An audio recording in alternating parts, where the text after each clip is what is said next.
আমরা অনেক ক্ষেত্রেই সফল হতে পারিনি। পরিবর্তন আনাটা, উন্নতি করাটা সম্ভব হয়নি। মেডিকেল কলেজে বলেও দেওয়া হতো যে এদেরকে ঠিকভাবে চিকিৎসা যেন না দেওয়া হয়। এখনও যারা হাসপাতালে যথাযথভাবে চিকিৎসা পাচ্ছেন না, তারা সুপার স্পেশালাইজড যেই হসপিটাল আছে সেখানে আসতে পারেন। সেখানে আনার প্রক্রিয়া সরকারের পক্ষ থেকেও চালানো হচ্ছে। আহতদেরকে দেশের বাইরে উন্নত চিকিৎসার জন্য পাঠানোর প্রক্রিয়া চলমান আছে। আমরা অনেক ক্ষেত্রেই সফল হতে পারিনি, আমি বলবো বেশিরভাগ ক্ষেত্রেই। এমন একটা সময়ে আমরা দায়িত্বটা পেয়েছি যখন বাংলাদেশ একটা ধ্বংসযজ্ঞের মতো পরিস্থিতিতে ছিল, এবং এখনও অনেকগুলো জায়গাতেই আসলে পরিবর্তন আনাটা, উন্নতি করাটা সম্ভব হয়নি। সেটার জন্য আমরা আন্তরিকভাবে দুঃখিত। বিশেষ করে আমরা অনেক চেষ্টা করে যাচ্ছি আমাদের দিক থেকে, যারা এই অভ্যুত্থানের শহীদ এবং আহত, শহীদদের পরিবার এবং আহতদের চিকিৎসা এবং পুনর্বাসনের জন্য কাজ করার আমরা অনেকগুলো উদ্যোগ নিয়েছি এবং নিচ্ছি। তারপরেও আমাদের কিছু ব্যর্থতার জায়গা রয়ে গেছে। পৃথিবীর আমি যখন হাসপাতালে গিয়েছিলাম, চোখের ডাক্তারদের সাথে যখন কথা বলছিলাম, তারা বললেন যে পৃথিবীর কোথাও চোখের ভেতরে স্প্লিন্টার কীভাবে বের করা হয় এ ধরনের কোনো অপারেশন কিংবা এ ধরনের কোনো চিকিৎসা বিজ্ঞানে এর কোনো নজির নেই। কিন্তু আপনারা জানেন যে প্রায় সহস্রাধিক আমাদের আহত আছেন যাদের চোখের ভেতরে স্প্লিন্টার রয়েছে। এবং বাংলাদেশে সিএমএইচেই প্রথমবারের মতো প্রায় 50 জনের মতো সফলভাবে সেই স্প্লিন্টার বের করতে সফল হয়েছে। এবং সেই চিকিৎসার জন্য অনেক ধরনের দাবিও এসেছে এবং আপনারা আপনাদের দিক থেকে বলেছেন।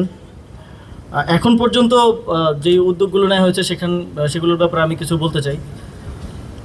যে চিকিৎসার যে খরচের ব্যাপারটা, আসলে প্রথম দফায় যখন আমাদের উপর হত্যাযজ্ঞ চালানো হয়, আন্দোলনে যখন গুলি করা হয়, প্রথম দফার পর আপনারা জানেন 18 তারিখ থেকে যে হত্যাযজ্ঞ চালানো হয়, 5 তারিখ পর্যন্ত তাদের কোনো প্রকার চিকিৎসাই আসলে হয়নি।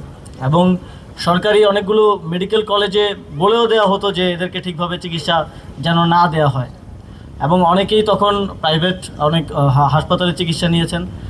সেখানে তাদের অনেক খরচ হয়েছে, অনেকের জমি জমা পর্যন্ত বিক্রি করতে হয়েছে।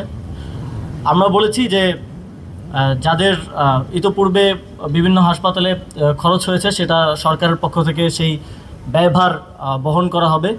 এবং আপনারা হয়তো জেনে থাকবেন যে পিজি হাসপাতালের সাথে যেই সুপার স্পেশালাইজড হসপিটালটা করা হয়েছিল, বিশেষ করে ভিআইপিদের জন্য। আপনারা তো জানেন বাংলাদেশে ইতোপূর্বে ভিআইপিদের জন্য বিশেষ যত্ন সহকারে অনেক কাজ করা হতো। সেই সুপার স্পেশালাইজড হসপিটালটা ব্যবহার উপযোগী ছিল না, সেখানে জনবল ছিল না এবং যথাযথ প্রশাসন ছিল না। আর সেটাকে শুধুমাত্র জুলাই গণঅভ্যুত্থানে আহতদের বিশেষভাবে চিকিৎসা দেওয়ার জন্য প্রস্তুত করা হয়েছে এবং সেখানে আহতদেরকে স্থানান্তর করা হচ্ছে।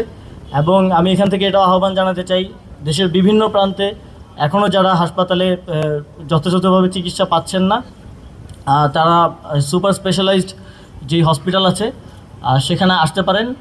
সেটা আপনাদের জন্য প্রস্তুত করা হয়েছে এবং সেখানে আনার প্রক্রিয়া সরকারের পক্ষ থেকেও চালানো হচ্ছে। আপনারা জানেন খুব রিসেন্টলি উপদেষ্টা পরিষদে একজন প্রতিমন্ত্রী হিসেবে স্বাস্থ্য মন্ত্রণালয়ে ডক্টর সাইদুর রহমান তিনি যুক্ত হয়েছেন। তিনি বিএসএমএমইউর ভিসি ছিলেন, একজন অভিজ্ঞ ডাক্তার। ওনাকে শুধুমাত্র নিয়োগ দেওয়া হয়েছে শুধুমাত্র জুলাই গণঅভ্যুত্থানের আহতদের চিকিৎসা যেন ভালোভাবে হয় সেটা নিশ্চিত করার জন্য।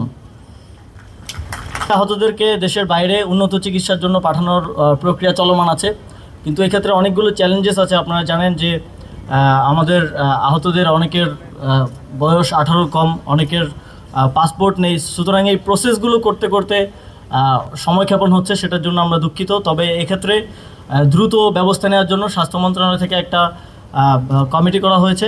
তারা শুধুমাত্র যেন দেশের বাইরে যাদের চিকিৎসার প্রয়োজন তাদেরকে দ্রুত সময়ের মধ্যে ফাস্ট ট্র্যাকের মাধ্যমে দেশের বাইরে চিকিৎসার জন্য পাঠানো যায় সেটা দেখভাল করবেন।